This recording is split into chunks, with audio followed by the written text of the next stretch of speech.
Back to Godhead Prabhupada Books 3 Ishopanisad Back to Godhead Volume 03 p.23, 1960 Invocation of Amen Text Om Purnamada Purnamidam Purnat Purnamudakiyat Purnasaya Purnamadayad Purnamiva Avasishayat. Translation: The complete whole personality of Godhead is perfectly complete. And because he is completely perfect, all emanations from his energy as this phenomenal world, everything is perfectly equipped as a complete whole. Whatever is produced of the complete whole is also complete by itself. And because he is complete whole, even though so many complete units are emanated from him, still he is the complete balance. Purport: The complete whole or the supreme absolute truth is the complete personality of Godhead. Impersonal Brahman is incomplete realization of the absolute complete, and so also the conception of Paramatma. The supreme personality of Godhead is Satchidananda Vigraya. Impersonal Brahman realization is the realization of his Sat, eternity, part, and Paramatma realization is the realization of Satchit, eternal knowledge, part realization. But realization of the personality of Godhead is realization of all the transcendental features like Satchit and Ananda and complete. Vigraya means form. Therefore the complete whole is not formless. If he is formless, or if he is less in any other thing, he cannot be complete whole. The complete whole must have everything within our experience and beyond our experience. Otherwise he cannot be complete.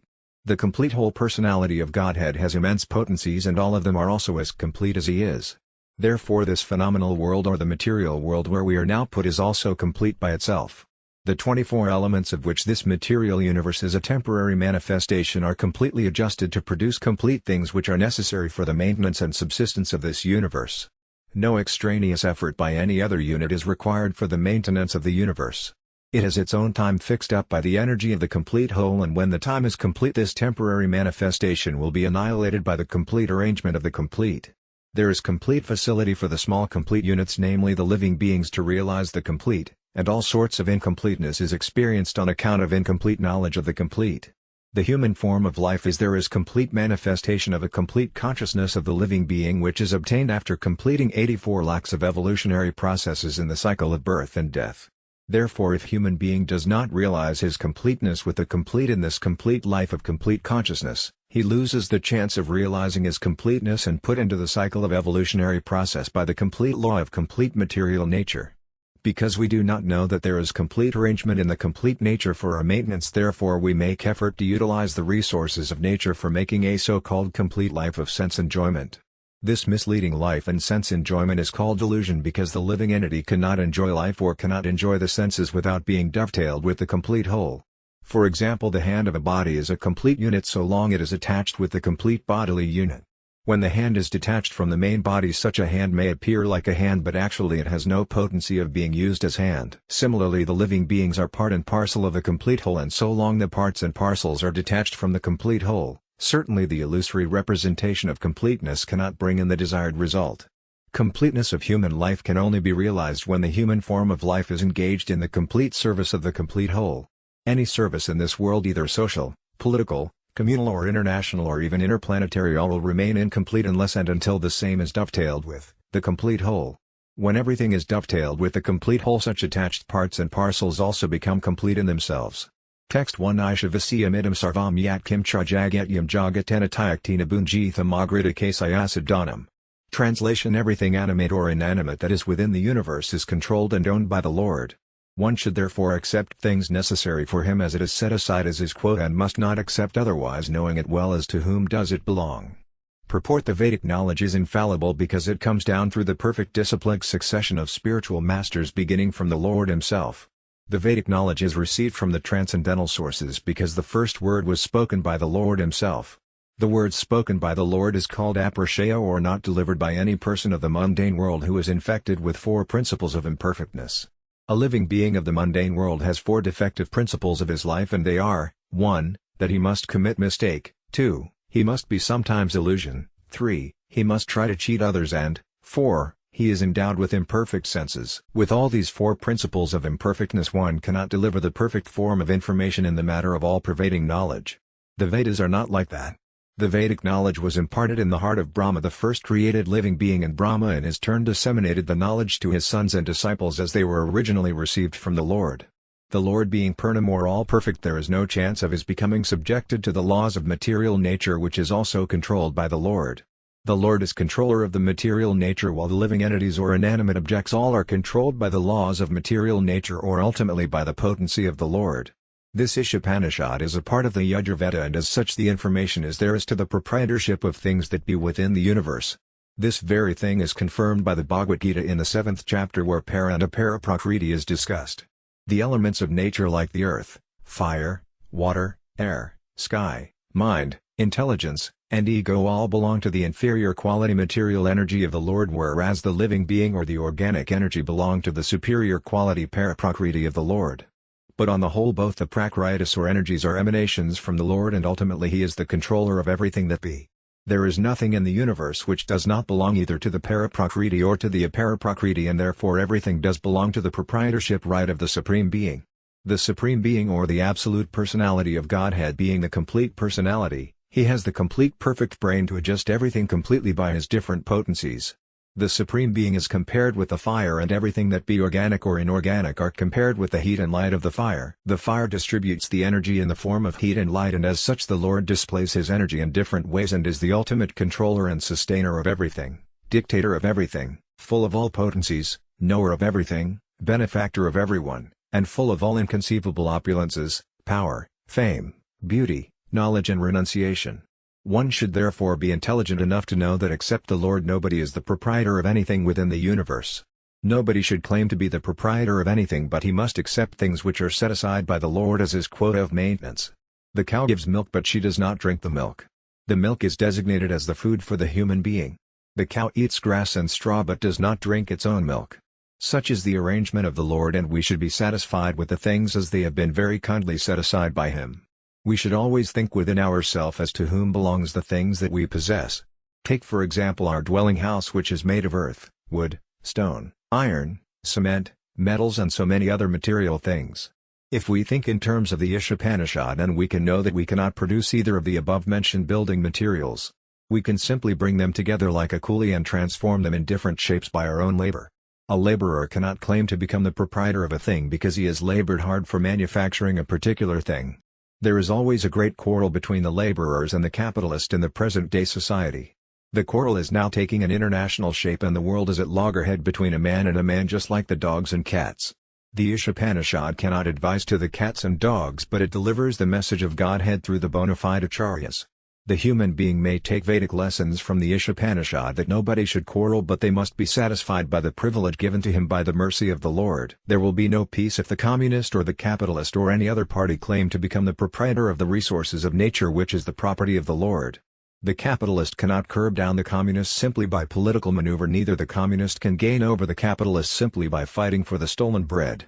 If they do not recognize the proprietorship of the Supreme Personality of Godhead, then the property which they claim to be their own must be taken as stolen property, and therefore they shall be liable to be punished by the laws of nature. The atom bomb is there both in the hands of the communists and the capitalists, and if both of them do not recognize the proprietorship of the Supreme Lord, it is sure and certain that the atom bomb from both the sides will ruin the career of both the parties. Therefore, in order to save themselves from the onslaught of the opposite party, both of them must follow the instruction of the Ishopanisad and bring in peace in the world. The human being is not meant for quarreling like the cats and dogs. They must be intelligent enough to realize the importance of the human life and realize the aim of human life. The Vedic literatures are meant for them and not for the cats and dogs. The cats and dogs can kill their eatable animals, and for that there is no question of sin on their part, but if a man kills an animal for the satisfaction of his uncontrolled taste, he must be responsible for breaking the laws of nature, and therefore he must be punished.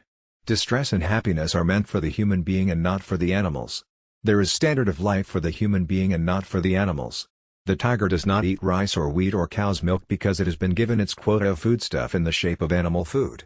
There are many animals and birds who are either vegetarian or non-vegetarian, but none of them transgress the law of nature as it has been ordained by the will of the Lord. Amongst the living being, either animals or birds or reptiles, there is strict following of the laws of nature, and therefore there is no question of sin for them, neither the Vedic instructions are meant for them. The human life is therefore a life of responsibility. It is also wrong to consider that simply by becoming a vegetarian one can save himself from the act of transgressing the laws of nature. Vegetable has also life. One life is meant for another living being, and that is the law of nature. One should not be proud of becoming a strict vegetarian. The point is to recognize the Supreme Lord. The animals have no developed consciousness to recognize the Lord, but a human being is sufficiently intelligent to take lessons from the Vedic literature and thereby know how the laws of nature is working and derive profit out of it. If he therefore neglects to consult the instruction of the Vedic literatures from the right sources, his life is very risky. The human being is therefore required to recognize the authority of the Supreme Lord. He must be a devotee of the Lord. He must offer everything to the service of the Lord and then partake the remnant of the foodstuff. That will make him able to discharge his duty properly. In the Bhagavad Gita, the Lord directly orders that he accepts the vegetable eatables from the hands of a pure devotee. Therefore a human being shall not only become a strict vegetarian, but also he must be a devotee of the Lord and offer first to the Lord all such cooked food and then partake of the prasadam. Such devotees only can properly discharge the duty of the responsibilities of human life. Others who do not do so shall be eating only sins and nothing else, and thus he will be subjected to different types of distresses which are results of various sins accruing from ignorance, and the root of sins is deliberate disobedience to the laws of nature and not recognizing the proprietorship of the Lord. Disobedience to the laws of nature or disobedience to the order of Lord will bring in ruin for the human being.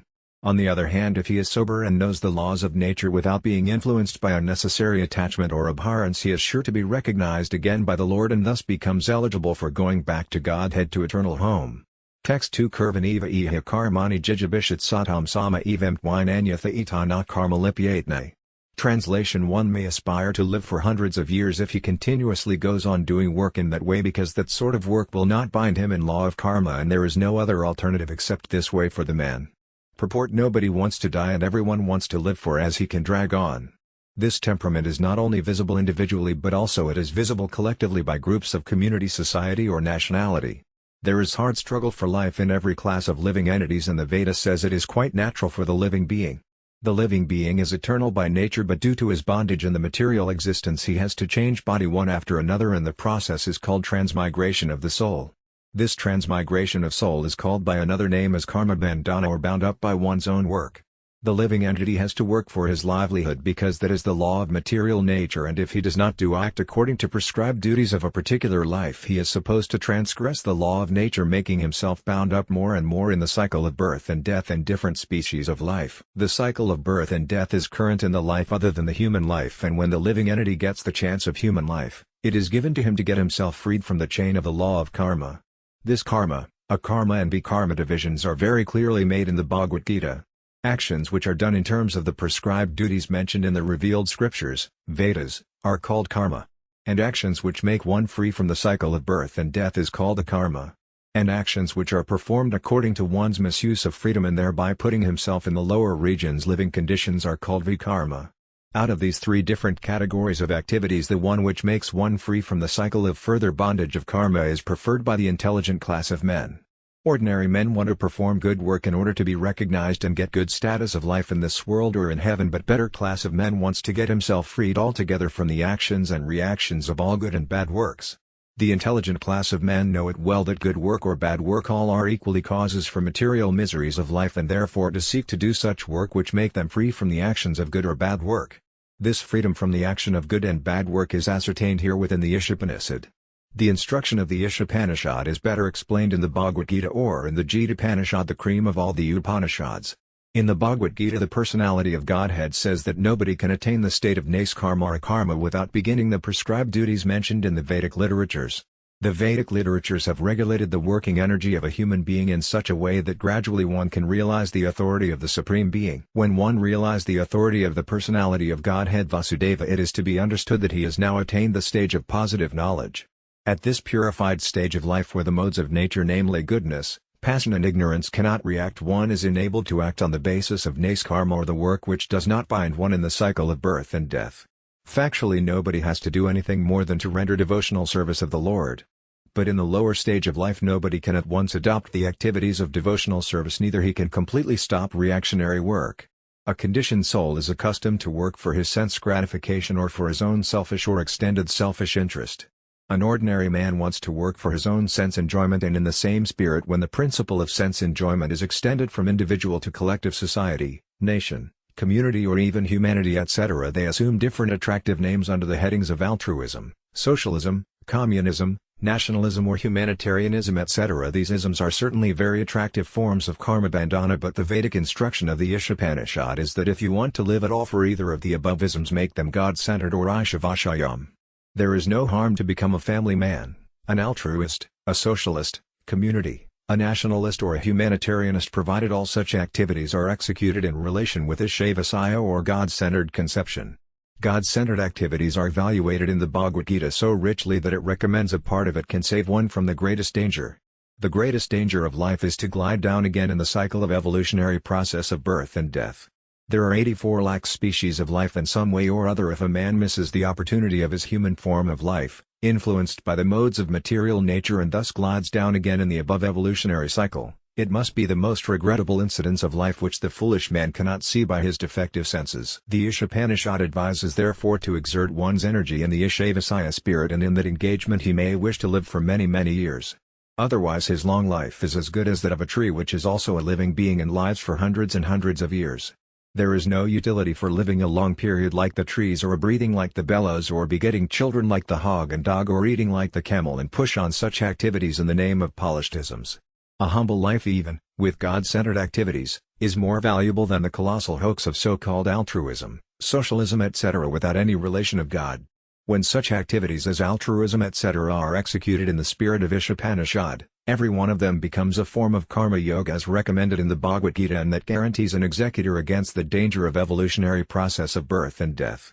Such God-centered activities, even though half-finished, still it is good for the executor, because that will guarantee one at least human form of life in the next birth, so that he gets another chance of improving his position on the path of liberation.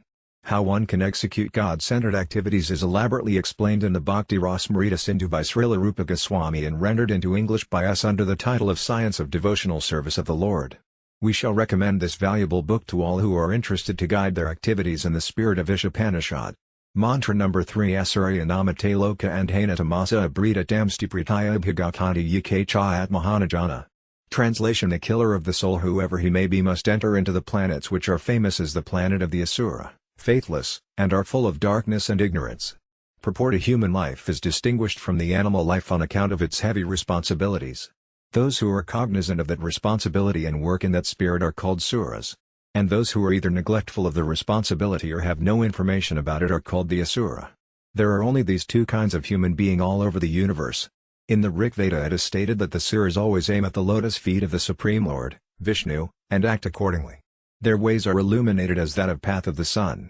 Intelligent human being therefore must always remember that this particular form of body, human life, is obtained after an evolution of many millions of years in the cycle of transmigration of the soul. This material, to be continued,